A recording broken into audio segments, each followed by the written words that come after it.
Ah. Di sana dong. Boleh duduk. Duduk. Assalamualaikum enggak? Iya dong.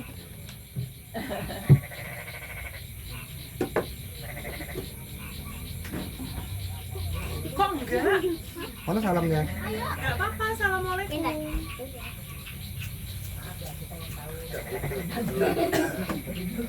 Cepet. Udah yang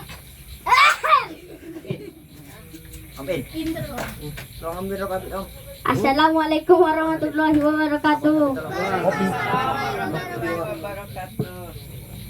Selamat malam bapak-bapak dan ibu-ibu. Saya akan membacakan puisi berjudul Kemana Ingin Membawamu. Oh, karya siapa itu? Karya Irwan Segera. Oh. Iya. Irwan Segara.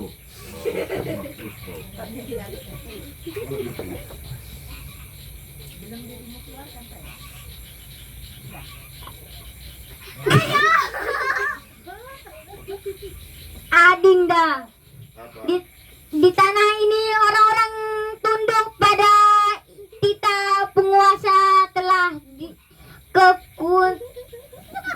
kutunggui. Nasib di Batavia ku cari jejakmu. Kutapaki jalan yang menampang kisahmu. Daun-daun berbisik, jalan mengantar ke dermaga. Ku seberangi lautan, ku masuki waktu-waktu yang rawan, ku panggul jiwa yang remuk di pundak kesabaran.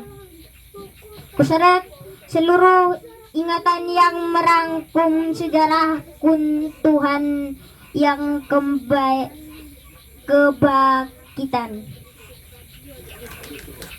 Kemana ingin membawamu? Kemana perginya bibir yang meneteskan kata-kata semanis madu, yang memindahkan musim ke pangkuanmu. Sawat kecilku, jiwa yang jadi jiwaku. Apa artinya keadilan jika orang-orang mencabuk suara diri yang menjerit di ubun-ubun malam? Adinda, kemana ingin membawa kata-kata dari sangkar jiwa kita? Terima kasih Nahya, Sultan Nahya Nurzi Banua. Selanjutnya siapa? Siapa selanjutnya? Rina Yasmin, silakan.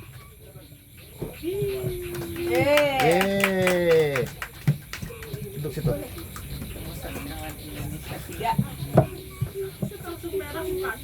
Assalamualaikum semua. Hari ini Rina mau membacakan buku yang judulnya Asal Mula. Ini siapa itu?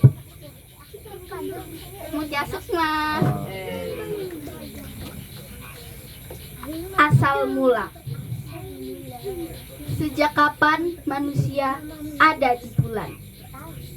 Sejak keinginan tidak cukup tertampung bila dituliskan.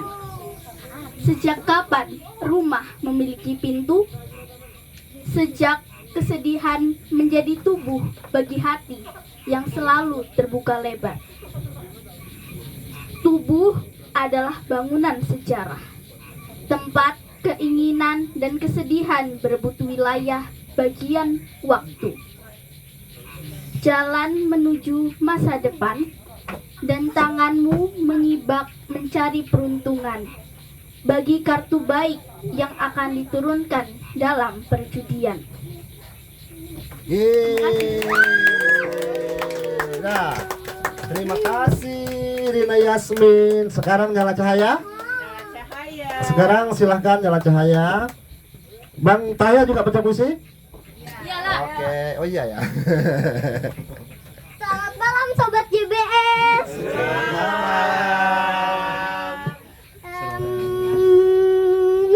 Malam ini Nyala akan membacakan puisi yang berjudul Harum Serbuk Tembok. Karya siapa? Mutia Sukma dong. Gak ada Indrianto Nikoto gitu. Itu. Oke, langsung mulai ya. Oke. Kucium aroma lumut dan serbuk tembok. Masa kecilku tergambar pada dinding, seperti coret-coret grafiti di atas sebuah papan yang bertulis "Selamatkan Cagar Budaya". Angin malam, bau kota yang tertidur, suara angklung dan gamelan pada sebuah festival bersahutan dengan berisik radio di angkringan. Aku gandeng tanganmu dengan juntai-juntai akar beringin pasar kota gede. Beringin kita berangan, jendela dengan teralis kayu, gang sempit menuju labirin masa depan. Retak tembok, suara motor yang menelan gemerisik rantai sepeda.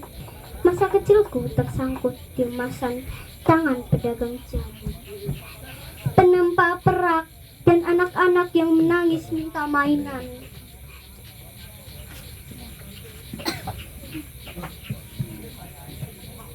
Kenanganku harum seperti wangi yang dipasang di pertokoan, seperti keringat tukang becak yang menurunkan beras di pasar, seperti tawar-menawar harga dagangan penjual barang kelitikan.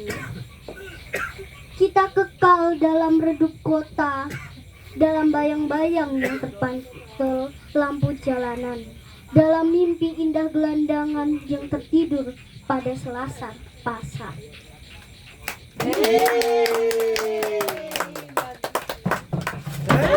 Terima kasih Nyala Cahaya. Properti mohon. Oke, ada tim. Oke, selanjutnya siapa? Sultan Tahya Nurzi Banua. Kok Nurzi? Apa? Nuraizi. Nuraizi Banua. Maaf ya. Foto saya. Assalamualaikum. Waalaikumsalam. Di malam tahun baru ini yang sendu, saya akan membacakan puisi mungkin dari Indrian Koto. Mungkin ini ya. Untuk dari tengah kampung. Tadi siapa yang nanya nggak ada puisi Indrian Koto? Ada ya. Diwakili ya. Dari tengah kampung.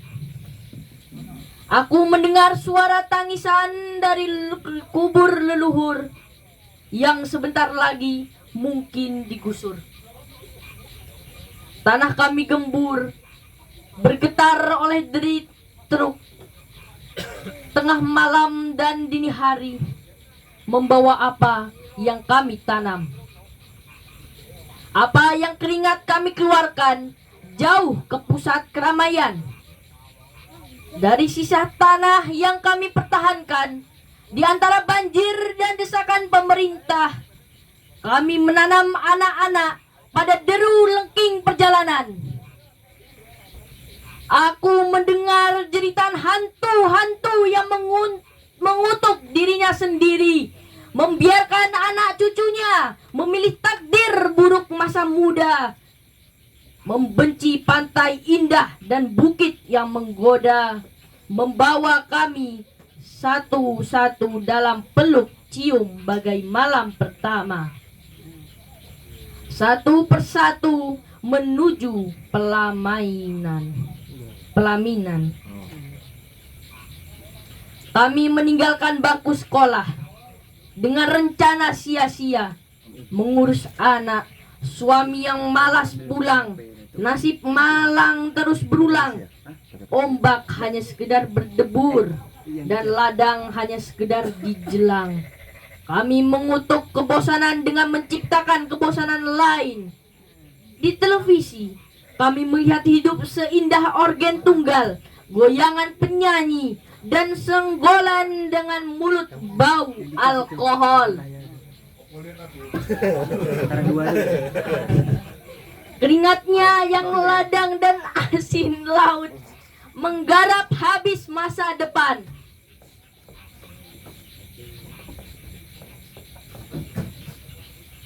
Aku mendengar kemarahan dari dalam tubuh kami, kemarahan yang diam-diam meluncur dari dalam diri kami. di tengah malam, di kampung yang tak pernah benar-benar mendengkur. Kami tidur dengan jendela tertutup rapat, merahasiakan seluruhnya. Kami yang berbaring di tengah kampung, ku dengar seperti sebuah suara dalam kubur. Aku mendengar kami berteriak di dalam diam, di dalam tidur, dalam ketidaksadaran. Terima kasih. Assalamualaikum warahmatullahi wabarakatuh. Waalaikumsalam warahmatullahi wabarakatuh. Dahsyat. Oke, sudah. Ya, ya, ya. Oke, ada hadiah buat anak-anak, Bang Sabit.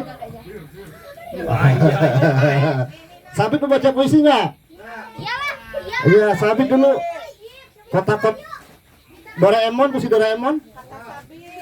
Ayo, tuh sana belakang. Bang Sabit. Kantong Doraemon. Iya, nggak mau nih. Penyair cilik. Oh, sudah besar ya. Sabit. Bang Sabit.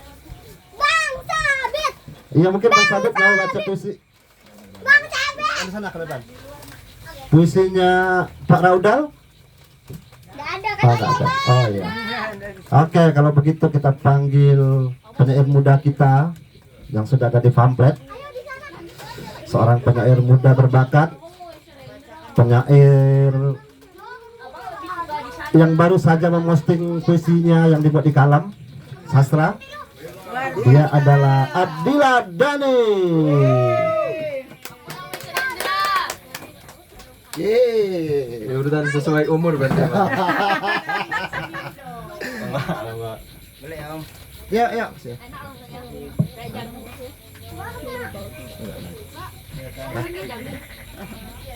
Buat anak-anak ada lagi. Halaman berapa ya Bang? Oh, ini.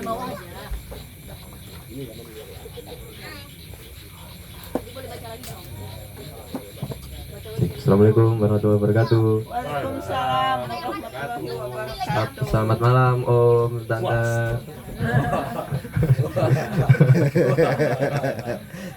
Saya mau membacakan satu puisi dari Indrian Goto. Judulnya dari Ustadz saya. Judulnya Tersebab Mata. Oh, kritik agama itu Mas. Asmara aja, Cak. Tersebab mata.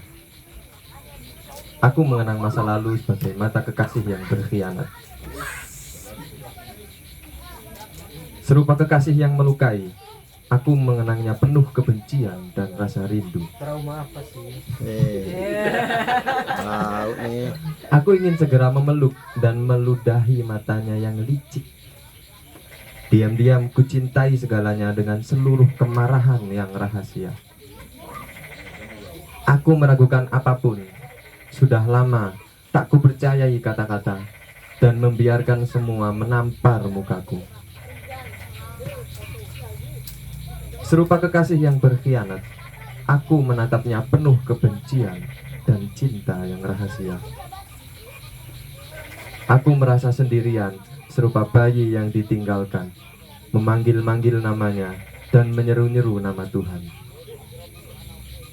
Aku mengenang masa lalu sebagai mata kekasih yang berkhianat. 2007-2008. Yeay, ini sendiri sekarang. Udah. Oh, yang balikan itu ya. Iya. Aku ingin berpisah tapi aku ingin kembali. Apa coba sendiri dong? Ada di situ? Di sini ada tuh. Ada Sendiri. di magazin. Ayo, ayo coba baca dong. Nah, ini puisi yang di Kalam ya.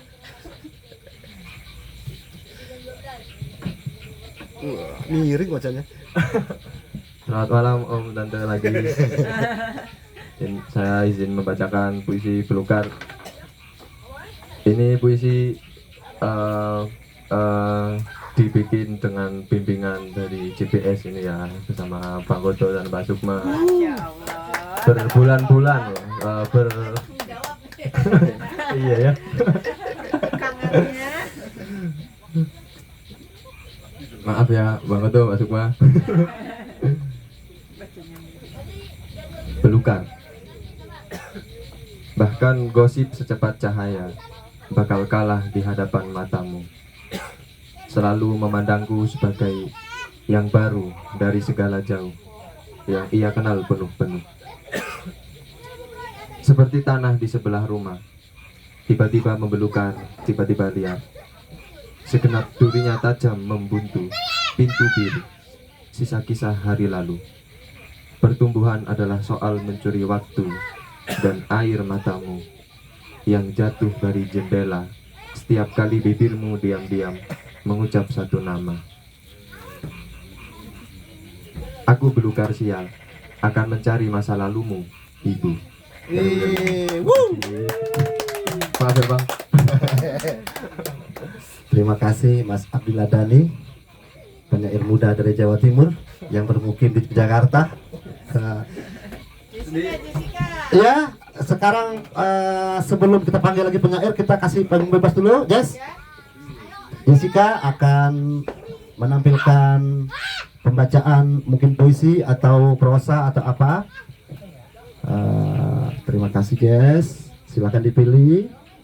Atau kalian sendiri lebih baik, Jess?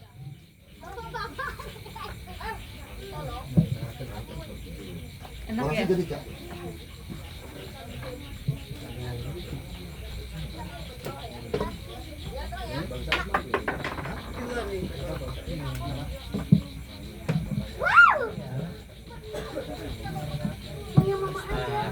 Tutorial cara buka. Pakai gigi. Ngeri takut. Darah semua. Ya, kalau nggak biasa. Terima kasih untuk CBS jual buku sastra. Terima kasih untuk Mbak Mutia Sukma dan Kak Indrian Koto yang telah memberi kesempatan kepada Jessie dan teman-teman yang ada di sini untuk menikmati malam yang syahdu, malam yang happy, dan semoga tahun depan 2026 sastra semakin berjaya. Amin. Amin. Amin ya rabbal alamin. Amin. Aku mau baca puisi dari Mbak Mutia Sukma, Meminta Tuhan.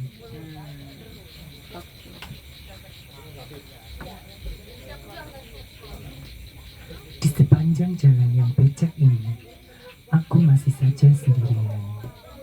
Di sepanjang jalan yang becek ini, aku masih saja sendirian. Di sepanjang jalan yang becek ini, aku masih saja sendirian.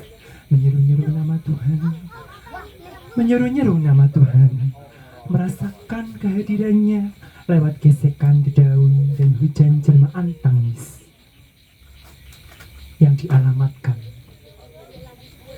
pada siapa saja. Aku masih saja sendirian, masih saja sendirian, melihat nyala lilin, mendengar kesaksian dan pujian dari jauh. Aku masih saja sendirian, melihat nyala lilin, mendengar kesaksian dan pujian dari jauh. Oh lilin, jadilah jala bagiku, perahu yang hampir karam. Dan kalaupun aku tenggelam, aku terjebak di palung yang tenang.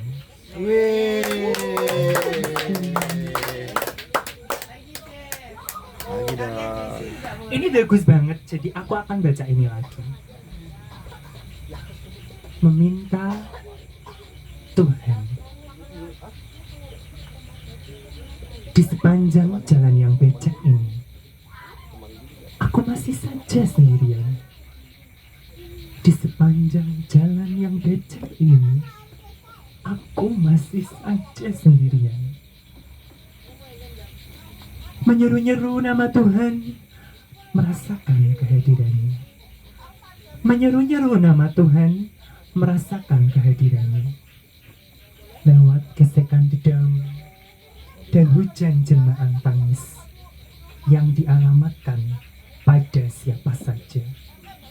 aku masih saja sendirian melihat nyala lilin, mendengar kesaksian dan pujian dari jauh.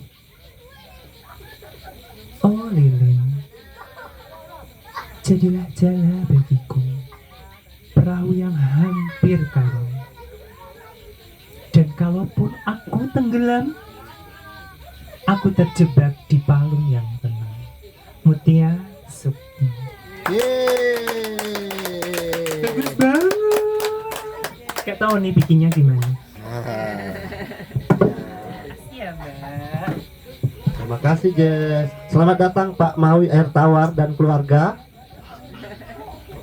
Jangan lupa sawernya. Siap-siap baca karya ya. Siap orasi budaya Cak. Akan ada orasi budaya dari Cak Mahfud menyambut tahun 2026 biar lebih optimis. Tiba-tiba linglung ya. Untuk Cak Mahfud Ikhwan, waktu dan tempat kita persilakan. Apa sayang? Air minum. Teks. Buku-buku. Oh, buku. Oke. Oh, buku. Silakan Cak. Kasih budaya. Akhirnya. Assalamualaikum. Waalaikumsalam warahmatullahi wabarakatuh. Untuk menghubungi saya 3 jam yang lalu.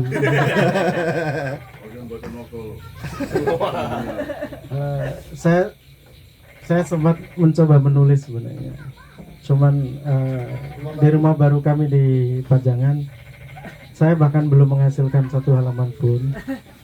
Dan tadi sebenarnya hampir 1 halaman, lalu kemudian rumah kami kebanjiran dan kami harus ngepel dan listrik mati. Listrik mati. Ya pokoknya gitulah. Saya tidak tahu apa yang harus dikatakan tentang 2005 gitu. Sementara 2025 Cak. oke. Sementara saya jauh lebih tidak tahu tentang 2026 gitu. Cuman saya merasa bahwa 2025 adalah masa yang membingungkan dan diakhiri dengan tragedi bertubi-tubi. Barangkali yang lebih buruk dari tragedi adalah sebagian kita yang tidak tertimpa tragedi hanya bisa menatap dari kejauhan gitu. Dan itu selalu mengingatkan saya ketika pada satu masa di tahun 2004 ketika saya shock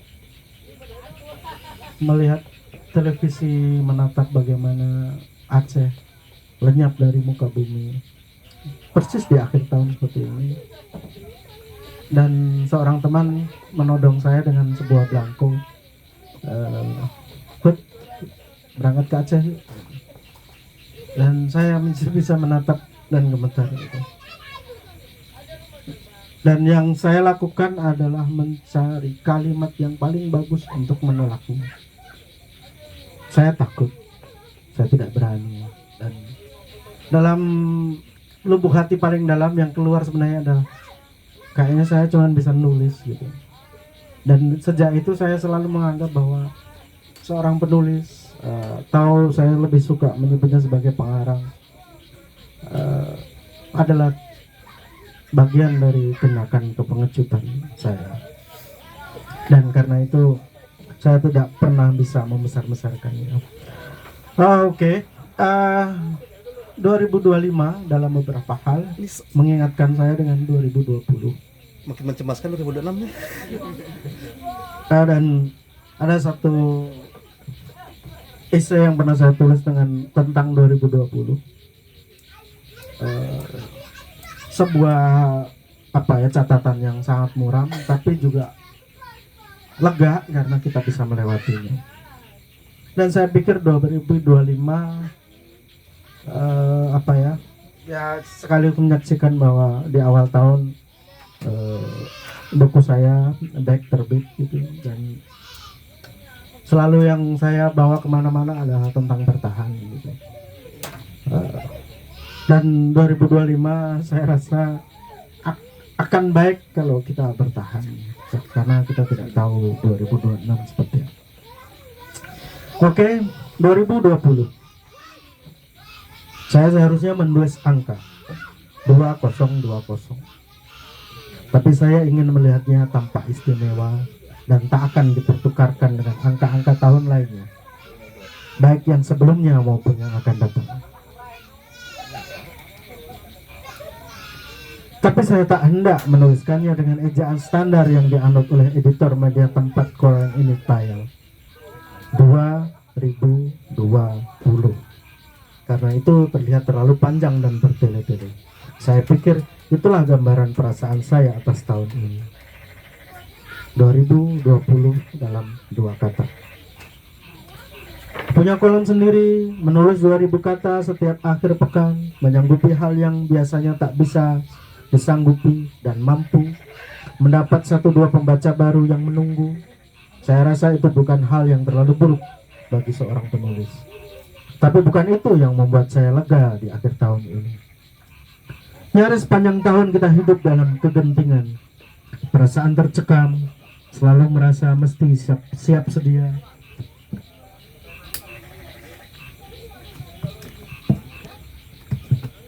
Waspada, bahkan ketakutan dengan berita duka bertubi-tubi menimpa orang-orang yang kita kenal, atau orang-orang di sekitar orang-orang yang kita kenal, atau orang yang tidak kita kenal namun begitu penting bagi hidup kita. Dan dalam keadaan demikian, orang macam saya masih bisa mengeluhkan hal remeh-temeh, membicarakan persoalan-persoalan tak signifikan, bahkan kadang tak membicarakan apapun selain diri sendiri, dan itu pun tak terlalu penting. Maka apalagi yang diminta?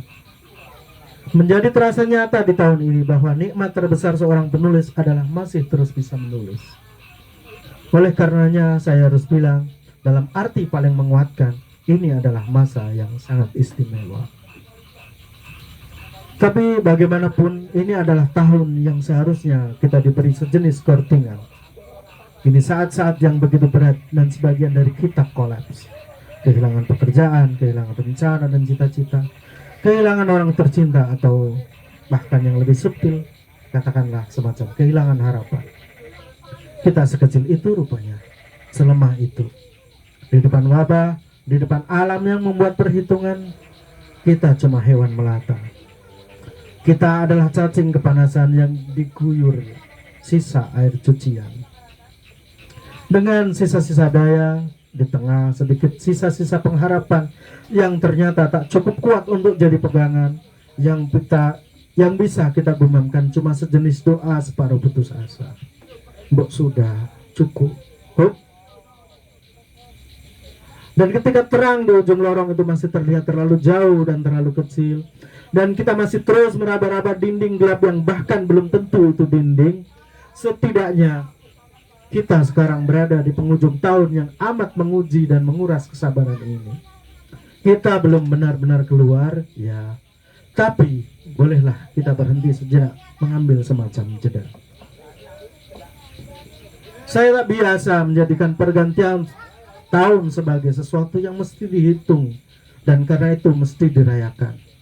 Juga sangat payah dalam hal menjadikan 12 bulan per 365 hari itu sebagai kesadaran dan acuan. Saya membenci pesta tahun baru, dan saya tak antusias dengan segala tetek bengek tentang ulang tahun, dan menjaga diri dari segala kecengengan yang melekat padanya. Tapi untuk tahun ini saya merasa perlu untuk sedikit berdamai. Saya ingin sedikit membuat semacam revisi. Sebagai penggila bola, sesekali mungkin saya perlu memakai tahun sepak bola sebagai acuan. Setiap setahunnya adalah satu musim kompetisi dengan satu pemenang di akhir musim. Anda kalah di musim ini dan mungkin di musim-musim sebelumnya. Tapi setiap dimulainya musim baru, Anda berhak membuat harapan baru. Sekecil apapun itu. Sebab poin dimulai dari nol lagi. Di akhir tahun ini, kita boleh jadi tak lebih dari tim buram yang selamat dari degradasi di beberapa pertandingan terakhir kompetisi, dengan kondisi compang-camping, sebagian besar main cedera dan kehabisan stamina. Mungkin dengan kondisi finansial memprihatinkan. Dan boleh jadi kita tak punya manajer di pinggir lapangan. Ia mungkin saja diam-diam melipir pergi setelah merasa tak mungkin bisa menyelamatkan kita dan memilih menyelamatkan diri sendiri. Tapi toh kita selamat. Dan seburuk apapun kondisi kita, kita berhak memulai lagi.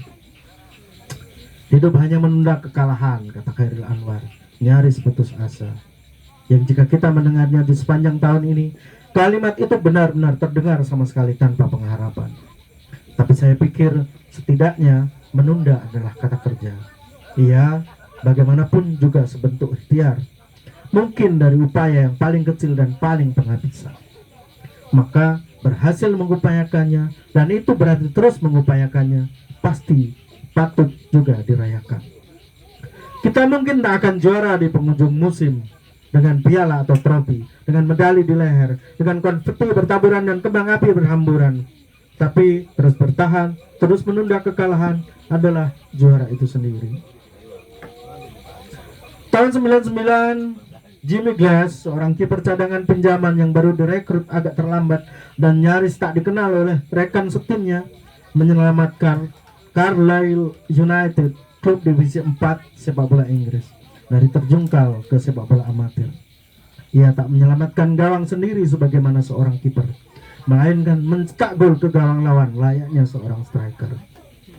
Melawan Plymouth Argyle, Carlisle hanya punya 10 detik lagi untuk memenangkan pertandingan, dan hanya itulah satu-satunya cara mereka menyelamatkan diri dari degradasi. Ketika di detik-detik terakhir Carlisle mendapatkan sepak pojok, Glass meninggalkan kotak penaltinya untuk maju menuju kotak penalti lawan.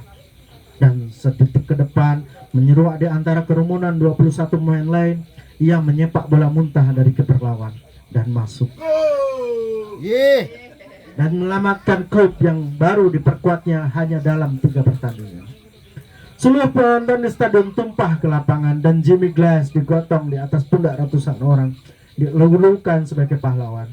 Lalu layaknya pahlawan-pahlawan di komik, setelah kisah penyelamatan yang gemilang itu, Jimmy Glass menghilang tanpa kabar.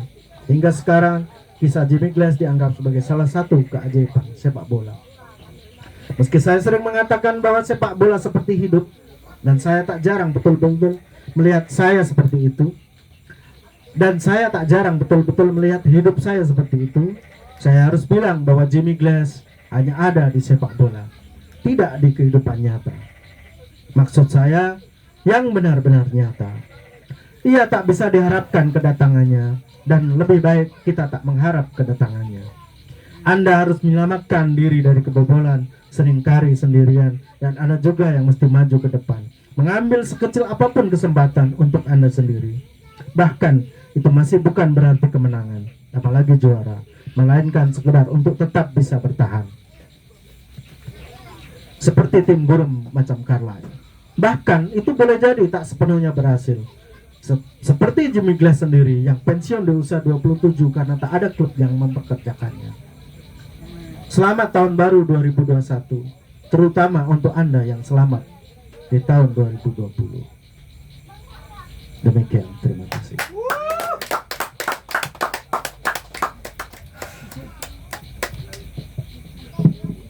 Sorry ya, sendu. Terima kasih Kak. Meskipun sendu, tapi kita masih optimis ya. Semoga sastra juga punya keajaiban seperti sepak bola. Ngomong-ngomong soal sepak bola, buku Cak Mahfud juga akan segera terbit dalam waktu dekat. Dari Warning Book, terkenang Nyonya Risa dan perihal dan dosa-dosa kecil lainnya, dosa-dosa manis lainnya, Bacaan-bacaan buruk. dan bacaan-bacaan buruk lainnya. Pokoknya itulah, ditunggu ya. Ini buku penting. Selanjutnya siapa yang akan tampil? Coba Bella. Ayo, mau pakai gitar Bel?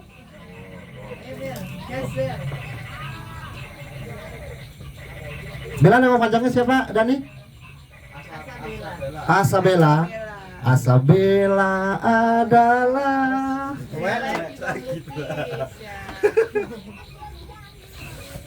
Kenapa aku selalu mengenang ada ya? Perawan. Selamat malam. Visioner. Malam, Bel. Perkenalkan nama saya Bella. Jurusan puisi. Jadi mari kita pilih. Pelacur Pradewa. Ya.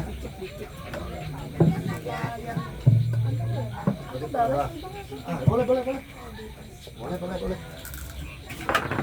Aduh, kita tunggu dulu ya. Bella menyiapkan buku puisi yang akan dibaca.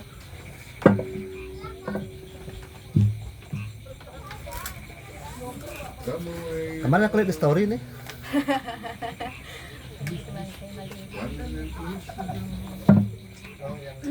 Optimis.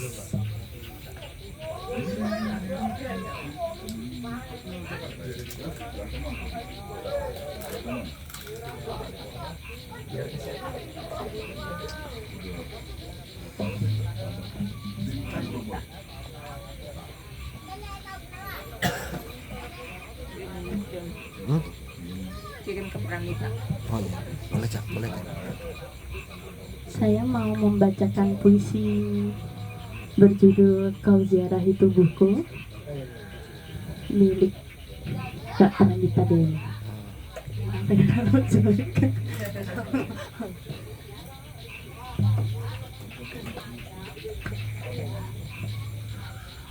Kau ziarahi tubuhku. Aku tak ingat kapan kau ziarahi tubuhku, hingga bara seluruh periku terbakar di rahimmu. Pesis pantai mengenang sukmamu, bulan jatuh petaka hati dalam relung abadi. Aku sungguh tak ingat setiap sentimeter tubuhku yang kau urapi dengan liurmu basah pada hamparan resah. Tergantung lemas dalam ruang hampa, lesit tubuhku menjelma ke kubu. Ringan terbang di antara bayang, kelinjang kelopak tubuhmu. Kau hinggap di kepakan sayap, pada panas bibirmu merah, kau bikin telaga teratai. Hasrat hanyalah rasa yang menyamar saat ku biarkan bibirmu meluncur, menjelajahi kawasan paling rawan, hingga desahku mengambang pada langit. Aku rebah terurai, mengiringi liturgi gereja tua, jadi asa hinggapan rasa. Maka sempurnalah puisi, separuh kata pancaran birahimu. Aku coba mengingat kembali, kapan kau suguhi aku ilahi. 2003. Terima kasih.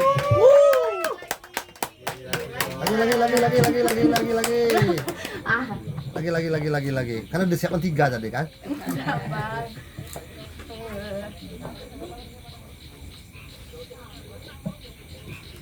Pak Saud ada? Pak Saud ada? Habis ini siap-siap ya. Bang Saud. Mbok Mira juga. Oh. Mbok Mira dulu.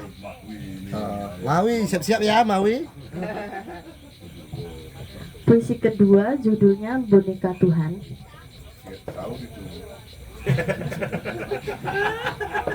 Boneka Tuhan. Boneka Tuhan.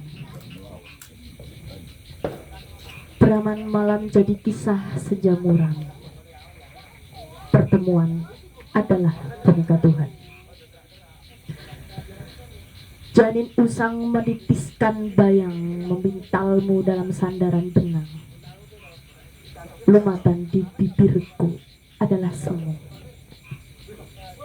Baluti remang sajakku hingga temaram kenangan hanyalah angan. Di tanah yang hampa arah, terkenang 1000 cumbungmu meluluh kelabu. Pendosa itu, kau dan aku, menari dalam birahi, Lalu seperti bocah terseduh oleh waktu, mainkan 99 balon warna-warni, nyanyikan sunyi. Tuhan pun kini jadi pencarian semu sekuntum bisu, dan pertemuan tetap boneka Tuhan. Terima kasih. Terima kasih Bel. Teman-teman, Bella ini juga selain mahasiswi di UNY, beliau juga seorang perupa. Jadi teman-teman sudah bisa siap-siap mengkoleksi karya beliau. Berikutnya kita panggil penyair yang sedang menyiapkan kumpulan puisinya. Banyak yang akan diterbitkan oleh penerbit JBS tentu saja. Yang beberapa waktu belakangan muntah-muntah puisi katanya. Kita panggil Mira MM Astra.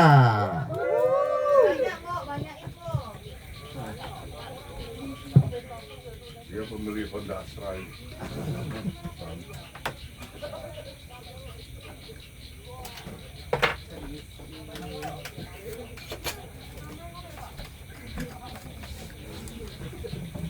Biar estetik lah. Yoi. Mic-nya mau estetik biar pakai mic. Sabar ya. Sabar. Mau yang panjang dulu apa yang pendek? Bebas. Yang lebar. Cak Mahfud makin lucu nih menjelang 2026. Ini tanah kayaknya pikirannya sekarang nih. Yang lebar. Lebar Tes sekarang. tes. Iya. Selamat malam. Malam, Bu. Akhirnya bisa juga melepas tahun di Jogja. Yes. Selama ini hanya melihat saja kegiatan teman-teman di sini selama saya di Bali. Jadi saya akan bacakan beberapa dan persembahkan beberapa puisi yang mudah-mudahan nanti bisa dinikmati. Versi lengkapnya. Versi lengkapnya hanya eksklusif di JBS. Apa ini? Karena yang saya tulis juga lelakinya cukup Eksklusif. eksklusif. Oke. Jangan lihat-lihat Red. Bukan kita pokoknya.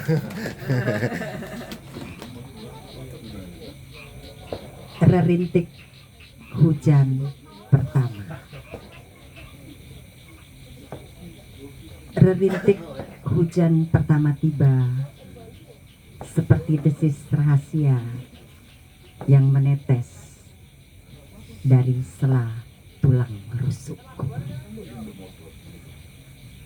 Ia menyentuh lehermu perlahan, mengiris sunyi yang lama kau sembunyikan di bawah kulit.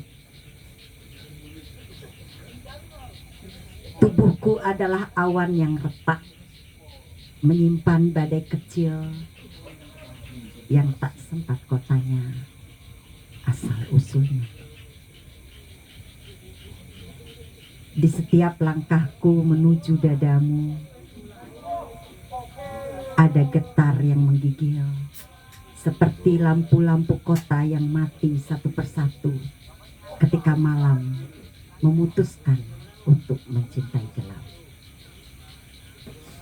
Dan kau berdiri tanpa payung, seperti seseorang yang pasrah, menunggu nasibnya ditulis ulang di bibir perempuan yang tak sempat kau lupakan. Rerintik tubuhku turun tak sebagai hujan, melainkan sebagai pengakuan yang telak namun tajam.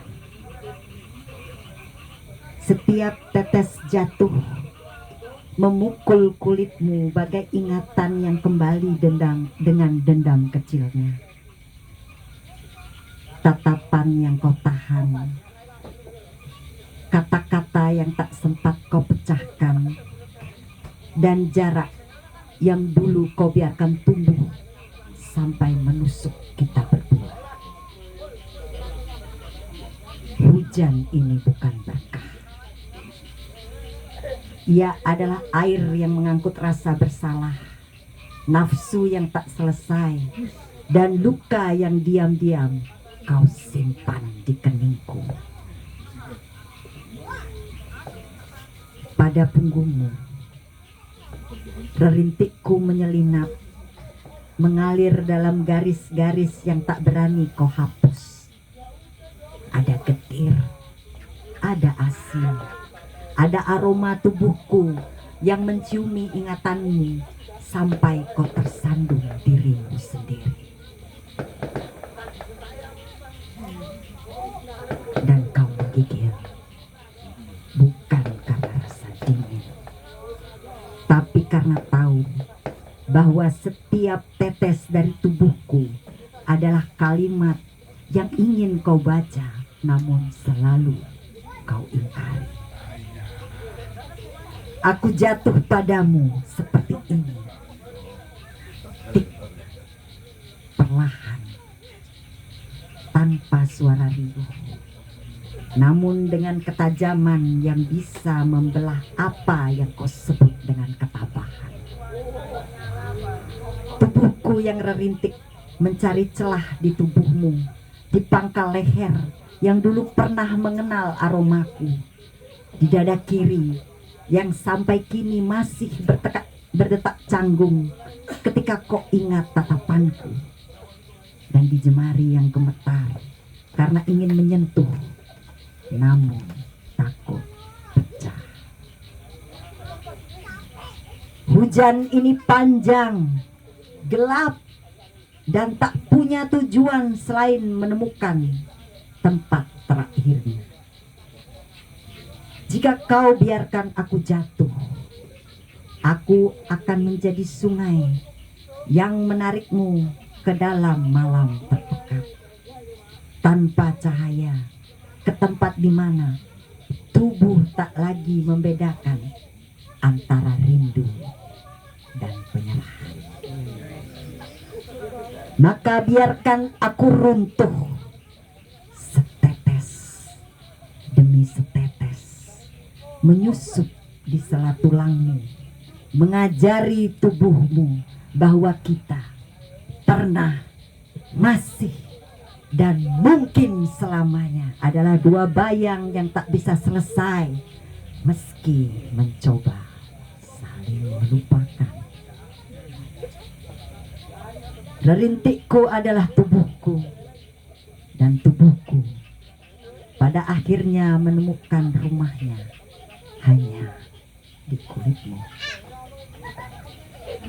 Malam ini biarkan aku jatuh sepenuhnya, biarkan aku menjadi hujan yang tak lagi mengenal batas, biarkan aku menulis ulang takdirmu di setiap inci tubuhmu yang masih menyebut namaku dalam diam.